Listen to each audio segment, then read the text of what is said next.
அன்பு ஆன்மீக தமிழ் அன்பர்களே நண்பர்களே, உங்கள் அனைவருக்கும் தமிழ் யூடியூப் சேனலின் இனிய தமிழ் வணக்கம். தாய்மொழியால் இணைவோம், தாய்மொழியை வளர்ப்போம். வாழ்க தமிழ், வளர்க தமிழ். நமது சேனலில் இன்றைய பதிவு என்னவென்றால், திருமூலர் அருளிய திருமந்திரம் என்னும் நூலில் உள்ள ஒவ்வொரு பாடல்களையும் தினம் ஒரு பாடலாக விளக்கமுடன் உங்களுக்காக அளிக்க உள்ளோம்.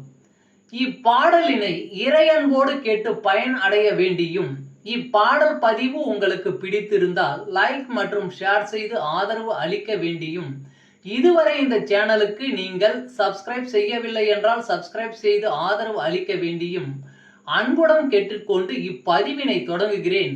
வாருங்கள், தினம் அறிவோம் திருமூலரின் திருமந்திரம். திருமந்திரம் என்னும் நூல் திருமூலரால் தமிழில் அருளப்பட்ட சிவ ஆகமம் ஆகும். சைவ திருமுறைகளின் வரிசையில் திருமந்திரம் 10வது திருமுறையாக வருகிறது. 9 தந்திரங்களாக வகுக்கப்பட்ட இந்நூல் 3000 பாடல்களை கொண்டது.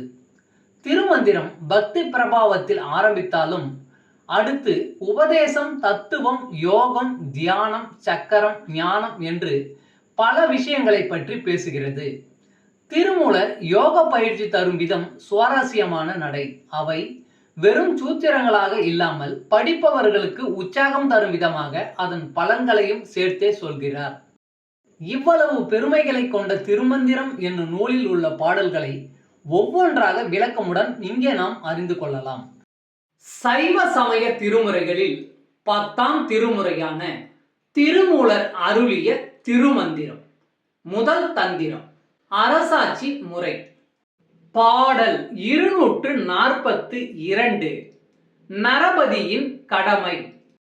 ஞானமிலாதார் சடைசிகை நூல் நன்னி, ஞானிகள் போல நடிக்கின்றவர் தம்மை, ஞானிகளாலே நரபதி சோதித்து, ஞானம் உண்டாக்குதல் நலமாகும் நாட்டிற்கே. ஞானமிலாதார் சடைசிகை நூல் நன்னி, ஞானிகள் போல நடிக்கின்றவர் தம்மை, ஞானிகளாலே நரபதி சோதித்து, ஞானம் உண்டாக்குதல் நலமாகும் நாட்டிற்கே. பாடலின் விளக்கம். ஞானமில்லாதவர்கள் சடை, குடுமி, பூணூல் போன்ற அலங்காரங்களை செய்து கொண்டு ஞானிகளைப் போல நடிக்கிறார்கள்.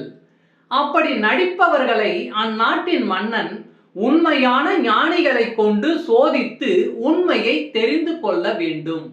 அப்போதுதான் நாட்டில் உண்மையான ஞானம் விளங்கும். திருச்சிற்றம்பலம். அன்பு ஆன்மீக தமிழ் அன்பர்களே நண்பர்களே, இவ்வீடியோ பதிவினை கேட்டு இன்புற்று ஆதரவு அளித்த அனைத்து தமிழ் உள்ளங்களுக்கும் எங்கள் உள்ளம் கனிந்த நன்றி.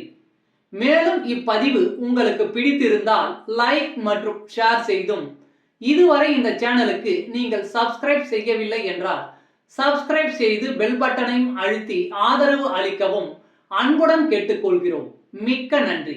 அடுத்த பதிவில் உங்களை விரைவில் சந்திக்கும் வரை உங்களிடமிருந்து விடை பெறுவது தமிழ் யூடியூப் சேனல்.